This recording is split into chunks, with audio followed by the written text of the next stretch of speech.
It is Thursday, May 18th, 2017. My name is Bill McCamley.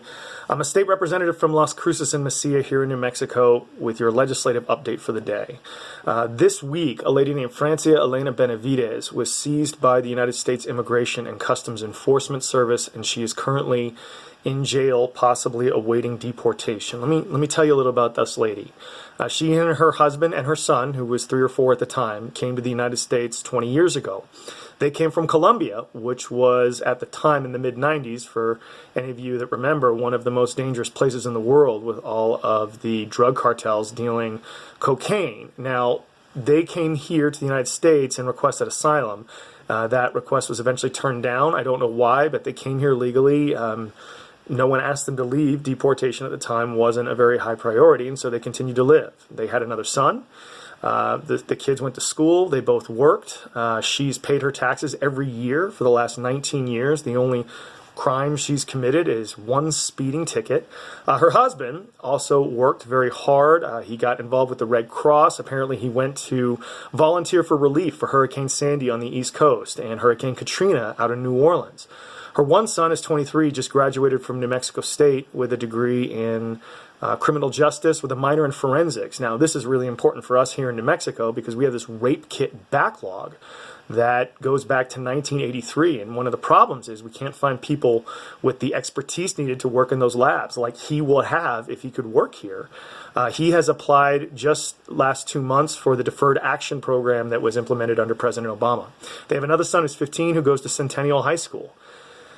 For some reason, now, after 20 years of living here as exemplary folks and community members, the immigration system has decided to arrest her and possibly deport her. Now she is sitting in jail in El Paso, awaiting possible deportation to a country that she hasn't been to in 20 years, that she left fearing for her life and where she doesn't know anybody. Her husband and her kids are now living in terror and fear that they will never see their mother and their wife again. Now, I know what some of you all are going to say. Why didn't she apply for citizenship? Well, from what I understand, she would have had to go back to Colombia for that and possibly wait another 11 to 15 years to get a green card, which she would never see her family. Why didn't she apply for a waiver in the court? I don't know. But I know that there's a fear of a lot of people that are living here without legal status that if they turn themselves in, they're going to get deported back to a place where they don't feel safe. But I think these are not the questions we need to ask ourselves in these situations, right? We need to ask ourselves some real hard questions. The first is, put yourself in these folks' shoes. Imagine you are in a country where you're fearing for your life, be it from poverty, be it from crime, whatever. Would you do anything different than try to come here and make a better life for yourself? I know the answer for me, and the answer is I wouldn't. I would still go. Now, put yourself in their shoes right now. Imagine the terror that you would be in if you could never see your loved ones ever again. And then ask yourself why. What is the reason that we in America are now putting these folks through these emotions? What threat are they to us? I believe that the answer is they're not. This is wrong, and that we need to change the law to allow for a pathway to citizenship for those that work here, that pay their taxes, that want to be part of the American dream, that want to raise their kids here.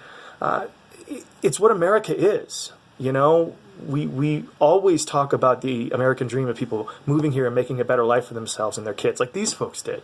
Even Captain America always talks about standing up for the little guy, and that's something we all cheer for in the movies. Mass deportations and ripping families apart after they've done, in essence, nothing wrong is not what this nation should be about. And furthermore, if you're a Christian and look at the Bible as a place to get your values from, I urge you to read Matthew 25:31-40, where Christ says to those at his right hand, they are blessed because I was hungry and you gave me food. I was thirsty and you gave me drink.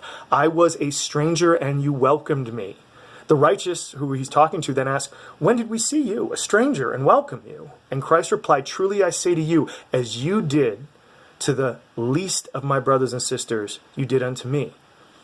These laws need to be changed. However, we also need to make sure that this family is not ripped apart, and there's something you can do about it. You can call the ICE Field Office Director. His name is Alfredo Fierro. His number is 915-856-5510. Tell him you are calling about Francia Elena Benitz, And her number, her A number, which is I guess their identification number, is 076-896-831. Let's get this mom back for her kids. Let's get this wife back for her husband. And let's keep showing in this country that we believe in compassion and empathy, and that everyone who does the right thing deserves a shot at the American dream. Thank you.